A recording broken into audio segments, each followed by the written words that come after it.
বন্ধুরা কেমন আছেন সবাই? আশা করি অনেক ভালো আছেন। আজ আমি এমন একটা কাহিনী বলবো যা শুনলে আপনারা অবাক হয়ে যাবেন। গল্পটা পুরো শুনুন, কারণ শেষটা সত্যিই চমৎকার। আর অবশ্যই তোমার ওটা দাঁড়িয়ে যাবে। আমার নাম ফারিয়া, বয়স মাত্র ১-৬। ঢাকার একটা সাধারণ পরিবারে বড় হয়েছি আমি। আমার বাবা দেশের বাইরে কাজ করতেন, বছরে একবার এসে কয়েকটা দিন থাকতেন, তারপর আবার চলে যেতেন। মা সবসময় বলতেন, তোমার বাবার কষ্টেই তো আমাদের সংসারটা চলে। কিন্তু আমি সবসময় বুঝতাম, আমার মায়ের চোখে একটা শূন্যতা আছে, একা থাকার এক নিঃশব্দ বেদনা। আমি যখন আমার ঘর থেকে বের হলাম, তখন মনে হলো আশেপাশে কিছু অদ্ভুত ঘটছে। হঠাৎ পাশের ঘর থেকে ফিসফিস শব্দ শুনতে পেলাম। শব্দটা খুবই চাপা ছিল, যেন কেউ ইচ্ছে করেই আস্তে কথা বলছে। আমি দরজার কাছে গিয়ে দাঁড়ালাম এবং মনোযোগ দিয়ে শুনতে লাগলাম। হঠাৎ মায়ের কণ্ঠস্বর পেলাম, কিন্তু তার গলার স্বর যেন অন্যরকম শোনাচ্ছিল, উদ্বিগ্ন, উত্তেজিত কিংবা ভয় পাওয়া। তার সাথে চাচার কথাবার্তা কেমন যেন চাপা স্বরে চলছিল। দরজাটা ভেতর থেকে বন্ধ ছিল, আর জানালাও ছিল না। আমার কৌতূহল বেড়ে গেল। আমি আস্তে করে তালার ছিদ্র দিয়ে ভেতরে দেখার চেষ্টা করলাম। ভেতরের দৃশ্য দেখে আমি হতবাক। মা এবং চাচা খুব গম্ভীরভাবে কিছু একটা আলোচনা করছিলেন। চাচার মুখটা থমথমে, আর মায়ের চোখে অদ্ভুত এক উদ্বেগের ছাপ। আমি বুঝতে পারছিলাম, এখানে কিছু একটা সিরিয়াস ব্যাপার ঘটছে। কিন্তু সেটা কি? আমি মনে মনে ভাবলাম, কি এমন ঘটনা ঘটতে পারে যা নিয়ে তারা এত গোপনীয়ভাবে আলোচনা করছেন। আমি আরও কিছুক্ষণ অপেক্ষা করলাম, কিন্তু বেশি কিছু শোনা গেল না। চাচা শুধু বললেন, সব ঠিক হয়ে যাবে, তুমি চিন্তা করো না। মায়ের মুখটা আরও চিন্তিত হয়ে গেল। আমি তখনই সিদ্ধান্ত নিলাম, আমাকে সত্যিটা বের করতে হবে। এর আগে আমার পরিচয়টা সেরে নেই। আমার নাম রাগিনী। আমরা ছোট শহরে থাকি। আমাদের ছোট্ট পরিবার, আমি আর আমার মা একসাথে থাকি। তবে ২ বছর আগে আমাদের পরিবারের অংশ ছিলেন আমার বাবা। একটি মর্মান্তিক গাড়ি দুর্ঘটনায় বাবা আমাদের ছেড়ে চলে যান। বাবার মৃত্যুর খবর শুনে তার খুব ঘনিষ্ঠ বন্ধু মনোজ চাচা আমাদের দেখতে আসেন। কিছুদিন আমাদের সঙ্গে থেকেও যান। তবে জরুরি কাজের কারণে তাকে ফিরে যেতে হয়। যাওয়ার আগে তিনি প্রতিশ্রুতি দিয়েছিলেন, তিনি সবসময় আমাদের পাশে থাকবেন। বাবার মৃত্যুর পর মনোজ চাচাই আমাদের পরিবারের একমাত্র অভিভাবকের মতো হয়ে ওঠেন। ছোটবেলা থেকেই তিনি আমাদের বাড়িতে আসতেন। বাবা মায়ের খুব কাছের বন্ধু ছিলেন। তার সঙ্গে আমাদের সম্পর্ক এতটাই গভীর ছিল যে তিনি শুধু বাবার বন্ধু নন, আমাদের পরিবারেরই একজন বলে মনে হতো। আমি যখন ছোট ছিলাম, তখন মনোজ চাচা বাড়িতে এলেই আমি খুশিতে তার গলায় ঝাঁপিয়ে পড়তাম এবং তার সঙ্গে খেলায় মেতে উঠতাম। কিন্তু এখন আমি ১৯ বছর বয়সী একজন তরুণী হয়ে গেছি।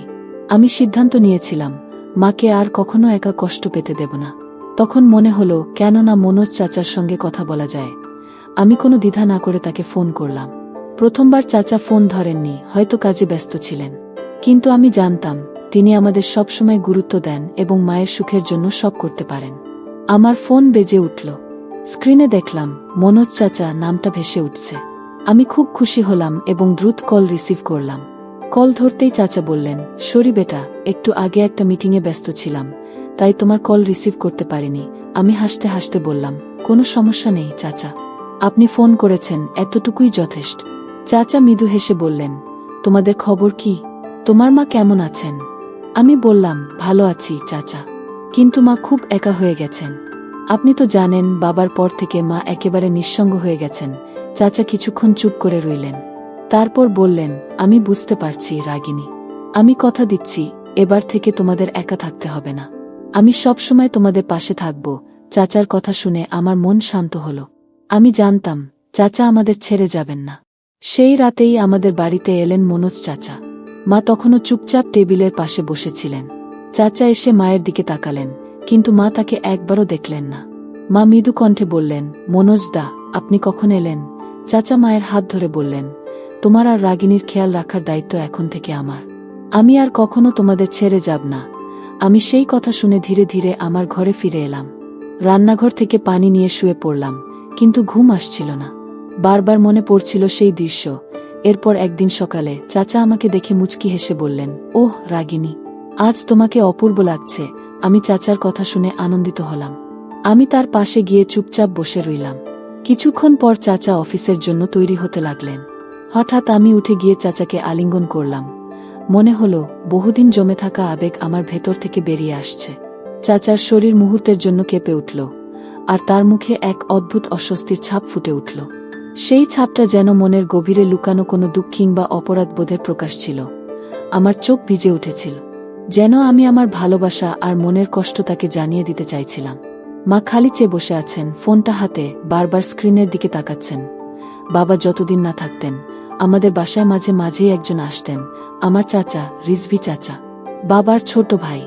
চাচা দারুণ হাসিখুশি মানুষ, মাকে ভাবি না বলে ভাবিজান বলতেন। মা হেসে উঠতেন, আমি ভেবেছি মা বলছেন, রিজভি, আমি বুঝি না কেন আমি তোমার প্রতি এমন দুর্বল হয়ে পড়লাম। এটা পাপ, আমি জানি, কিন্তু আমি আর একা থাকতে পারছি না। আমার শরীর ঠান্ডা হয়ে যায়। মা কি করছে? এটা কি ভালোবাসা নাকি দুর্বলতা? মা, আমি সব জানি, আপনিও চাচা, এটা ঠিক না। বাবা তো আছেন, আপনি কি ভুলে গেছেন? বাবা, তিনি কি সত্যিই আছেন ফারিয়া? 7 বছর ধরে তিনি আমাদের সাথে কি আচরণ করছেন দেখো। ফোন করলে ঝগড়া, টাকা পাঠান দেরিতে, আর শুধু সন্দেহ করেন। আমি এই ঘরে বন্দী হয়ে গিয়েছিলাম। রিজভি শুধু একটু কথা বলেছিল, আমি দুর্বল হয়ে পড়েছিলাম। আমি মার চোখে পানি দেখি। প্রথমবার বুঝি সব মানুষ দোষ করে, কিন্তু কেউই দানব নয়। চাচা নিজেই আমাদের বাড়িতে আর আসা বন্ধ করে দেন। মা নিজে থেকেই বাবাকে কল করেন, সব সত্যি বলেন। বাবা প্রথমে ভেঙে পড়েন, কিন্তু মায়ের কান্না, অনুতাপ আর আমার অনুরোধে তারা আবার একসাথে বসেন। আজ 1 বছর হয়ে গেছে, আমাদের পরিবারে আবার আলো এসেছে। মা এখন নিজের ভুল থেকে শিখে আমাকে শেখান, বুকের ভেতরের শূন্যতা কখনো অন্য কাউকে দিয়ে ভরতে নেই, নিজের মনকে শক্ত করতে হয়। বন্ধুরা, এই গল্পটি যদি আপনাদের ভালো লেগে থাকে, তাহলে দয়া করে ভিডিওটি লাইক করুন এবং আমাদের চ্যানেলটি সাবস্ক্রাইব করুন। পাশের বেল আইকনটি প্রেস করুন, যাতে আমাদের নতুন গল্পের নোটিফিকেশন সবার আগে আপনার কাছে পৌঁছে যায়। ধন্যবাদ। দেখা হবে পরবর্তী ভিডিওতে।